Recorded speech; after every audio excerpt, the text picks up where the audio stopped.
Caustic. Espace, frontière de l'infini, explorer de nouveaux sons, de nouveaux univers étranges et au mépris de l'erreur, avancer vers l'inconnu. Non, ce n'est pas le générique de Star Trek, mais le processus de création de Hotel Fury. Un ovni dans le paysage musical aux frontières du jazz et de l'électro-ambiante. Un projet furieusement expérimental. Se donner tout entier, sans filtre à la création. Être, c'est tout.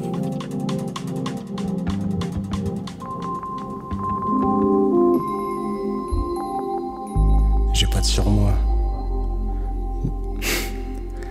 Dessous, dessus, devant, derrière, de rien.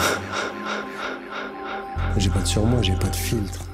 Ça part d'un désir de chercher ou de creuser dans un domaine d'improvisation.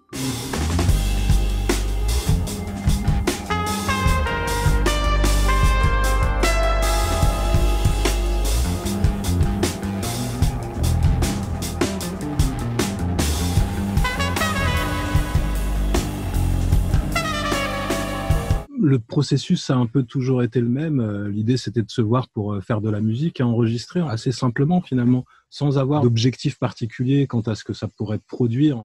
Quand on est dans le ventre du truc, en fait, on réfléchit pas beaucoup, quoi. Il y a une espèce de flux. Et c'est des trucs qu'on parfois on peut perdre en tant que musicien quand on est au service d'un projet où il y a une espèce de finalité, quelque chose qui doit rentrer dans un moule, quoi. Faire le bon rythme, le bon pattern, le bon accord, être accompagné. Là, il y a aucune finalité.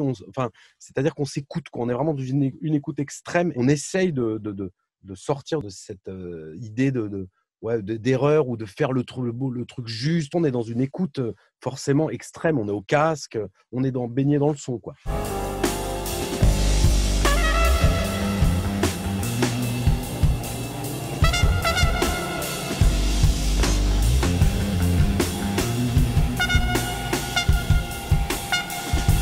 Ça permet de se libérer de ce qu'on attend de soi en tant que musicien. Moi, de mon expérience, quelque chose ou un travail à faire où il faut remplir un cahier des charges. J'ai pas du tout les mêmes sensations quand je suis en studio avec eux que quand je viens enregistrer sur un disque. Ou ce qu'on considère sur le moment comme une erreur, ou souvent quand tu es dans une session, là tu la réécoutes et en fait c'est très bien. Et surtout, ça crée quelque chose. S'il n'y a pas d'erreur, il n'y a pas de fausseté. Ouais. Et quand tu enregistres sur un disque, tu ne peux pas te permettre d'être trop dissonant avec souvent ce qu'on te demande dans la plupart des projets. Et ça, c'est vraiment bien. On voulait faire des recherches sonores pour ce disque qui allaient un petit peu plus dans le sens de la manipulation du son acoustique pour le rendre plus électro. On transforme les éléments acoustiques de nos instruments, pour la batterie par exemple, en mettant des choses sur la caisse claire, et quand on joue sur la caisse claire, elle a un autre son. Ou transformer l'instrument pour le rendre un peu plus proche de l'électro, mais en utilisant aussi l'acoustique pour ça. Pour l'instant, on se définit bizarrement parce qu'on a du mal, même nous-mêmes, à définir un cadre. On parle d'expérimental, jazz, mais en fait, ça ne veut pas dire grand-chose.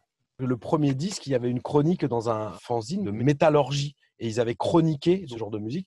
Et ils avaient apprécié le disque, ils avaient chroniqué les premières sessions, qui n'ont rien de métal. Des gens qui viennent justement d'autres univers peuvent apprécier ce qu'on fait, quoi. Le truc, finalement, le plus important, ce sera plus la manière dont on fait la musique que l'étiquette qu'on va pouvoir lui donner à un moment donné. C'est vraiment ça qui je pense, nous tient à cœur, c'est de garder cette manière de faire qui consiste à faire tout simplement. C'est un terrain super de recherche. De liberté, de jeu, et de recherche musicale, quoi.